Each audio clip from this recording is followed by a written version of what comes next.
ดูฝั่งนู้นเลยห้ามพูดสะพานนะดูไฟอย่างนี้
เขากำแถวเนาะ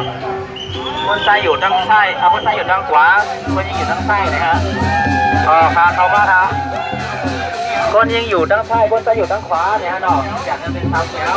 เนี่ยเนาะอยากให้มันตรงเดี๋ยวคือเนาะเดี๋ยวเลยมาสีเนี่ยเนาะไปเข้ามาเป็นคนได้เลยนะครับเขาว่าเลยทางคนซ้ายอยู่ทางขวาใช่นะครับอยากจะมาเอาขบวนยิ่งใหญ่และคนเด็กไทยแล้วนะเขาทำการทำเลยทำนี้นะครับออกมาไล่ๆครับก็ให้ตั้งนาตั้งตัวนี้เราคนกว่าตั้งในขนมเข้ามาตกไปเข้ามาเนี่ยฮะเนาะเข้ามาแจกให้เป็น3 แถวเนี่ยฮะเนาะคนซ้ายอยู่ทางขวามีคนที่อยู่ทางซ้ายนะฮะก็แจกให้มันคือกันเนาะให้มันมีระเบียบในทางนี้นะฮะเนาะพอถ่ายเสื้อผ้าต้องข้า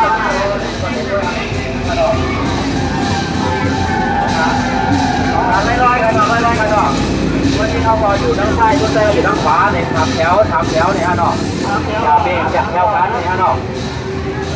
ที่โคตรได้อันโคตรหลังนี้นะแค่ว่าอยู่ทางหลังฮะเนาะที่ไหนยังเปลี่ยนได้โคตรได้อยู่ค่ะนะโคตรหลังนี้อยู่เรื่องอะไรนะอย่าบินเข้าไปในนั้นโคตรหลังนี้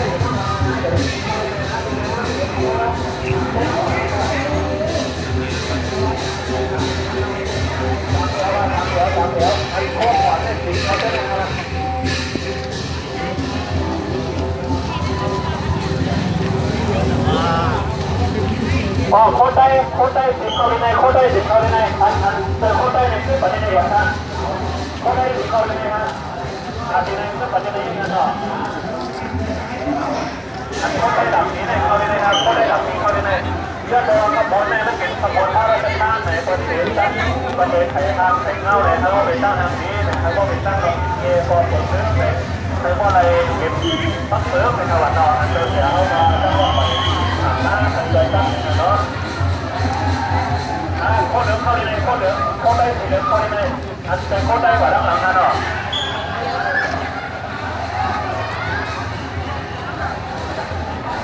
มันตั้งนานกว่าตอนนี้ค่ะอันเจอคนได้มาตั้งไหนฮะอันเจอคนไ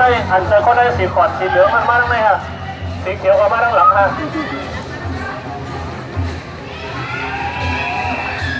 คนได้เสียงเขาว่าตั้งหน้าของอะไรเนาะคนได้เสียงเขาตั้งหน้ากำมาโคอันหลังสีบริมาแจ้งนากำมาเสียด้วยทำดีกันนะคนได้อันเจอคนได้มาตั้งหลังฮะคนได้สีเขียวเขาตั้งหลังสีนี่ฮะเขาปาหลังสีเหลืองนะฮะ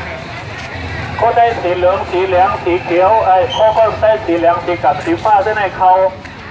ปาหลังสีเหลืองนี่ฮะนะมาดังไหนครับข้อสีขวดสีของมาดังไหนครับมาดังหลังอ๋อเนี่ยคนได้สีของมาดังไหนเข้าในเข้าหัวทั้งหมดคนได้สีของสีเหลืองมาดังไหนเข้าหัวทั้งหมดเข้าหัวทั้งทั้งเลยคนได้เข้าหัวทั้งเลยล่ะต้องเข้าในเข้าหัวทั้งเลยอย่างนี้เข้าแถวนี่ไปจับเข้าหัวทั้งเลยนะทำแถว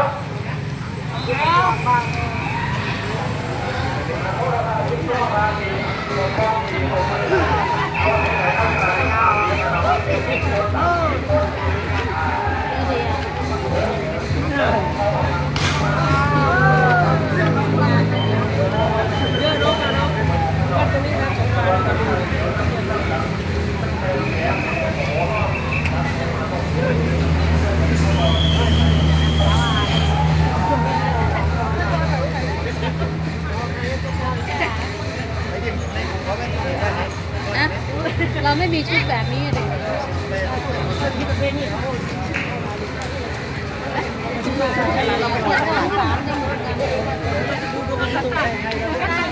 แต่เตียงก็มันขา